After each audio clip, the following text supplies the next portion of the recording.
Here with the WBC president, Mauricio Suleiman. First off, you're back in Vegas, Nevada Boxing Hall of Fame. We got Marquez getting in, Winky Wright, a bunch of other fighters. How do you feel about this event? I feel great. This is what boxing is all about recognizing those who made the sport great. Chiquita Gonzalez, Juan Manuel Marquez, Winky Wright, Bernard Hopkins, Dwayne Ford, everybody, Floyd Mayweather Sr. I'm just thrilled to be here. I feel like I'm in Disneyland, and I'm going to enjoy this couple of days very much.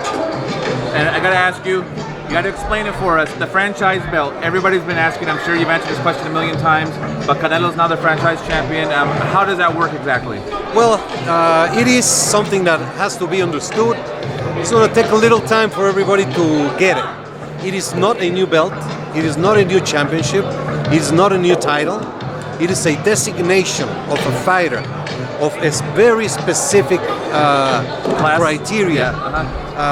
Legendary champion of multi-divisions. He has been affiliated with WBC for 12 years. Champion in 3 different divisions. He's competing in 3 different divisions. He has a very strict contract that he has to comply with, in which he has to give the fans the best fights possible.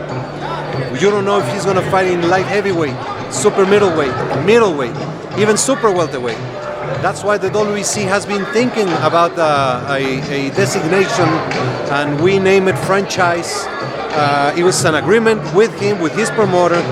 He will be representing the WBC in every fight, and every fight will be dealt individually regarding and with regards with who the opponent is in what weight category. Because even at the end of his career, like Mayweather and even Pacquiao, they don't really get dictated by mandatories because they're, like you said, they're at a different level. They put in a lot of time. So is it only for like the 1% fighter, like a Canelo, Floyd? It is only for a elite fighter who has a important role in the growth of the industry. Canelo, nobody can doubt that he moves the industry. Right.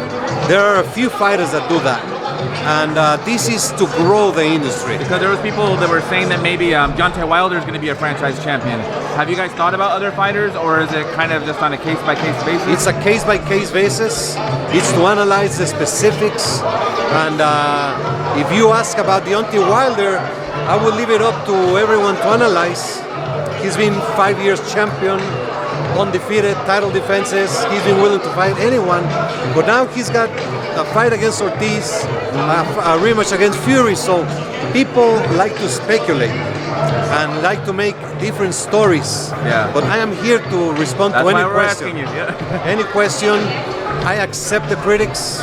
I accept that people could think it's a way of confusing, but it's to the contrary. We want the sport to grow. And by the way, any money that is made on the franchise champion is going 100% for the clean boxing program, for the weight management program, and for the medical research of the task force that has been created. Who holds precedent at 160 right now? Does the WBC consider Charlo more their true champion at 160, or is it Canelo with the franchise? Charlo is a WBC world champion in the middleweight division. Canelo Alvarez is the franchise champion that represents the WBC in the middleweight, in the super middleweight, in whatever division he competes.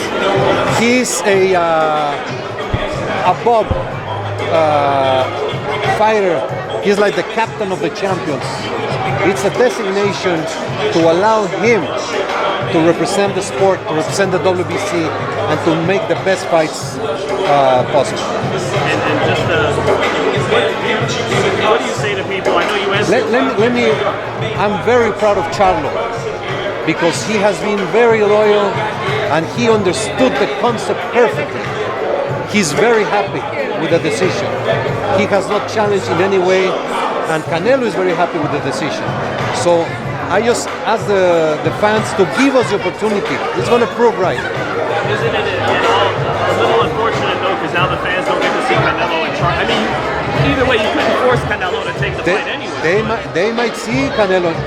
Now it's more likable to have Canelo fight Charlo and fight Triple G and fight, because there are processes, and the rules are to be respected.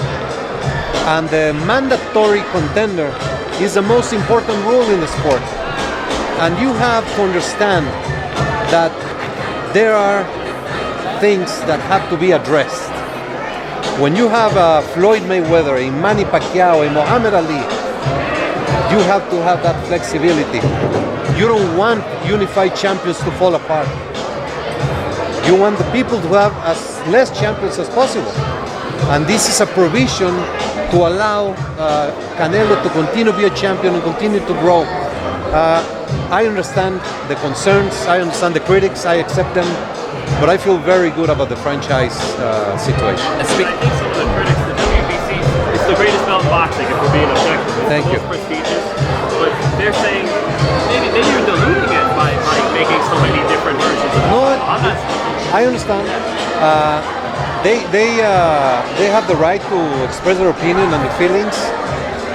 For example, the belts that we create for special occasions, they are not championships. People get that confused all the time, though. Huh? People get that confused all the time. Oh, Mauricio wants to collect sanctioning No, fees, making a new belt. oh. No, but fans, they don't know. They don't think know that, yeah. these precious belts. They are a celebration of May 5th and September 16th. For the last 40 years, the best fights take place in these special ceremonies. They are the celebrations of the country of Mexico, and the best fights take place then. So the WBC created the May 5 and the September 16 belt with a cultural gift. It's an art piece, one of a kind. There's no sanction fees, nobody pays for it. It's just a gift to the world. It's a trophy. But now there's a problem, though. This year, Canelo's not fighting in September. So we know Tyson Fury's fighting here in Las Vegas, and it looks like Jaime Munguia and Ryan Garcia are fighting in LA. Who's going to fight for the Huichol belt this year? Well, we are waiting to have a definition on who is fighting September 14. Once it's confirmed, the board is going to vote on which fight will be awarded that trophy.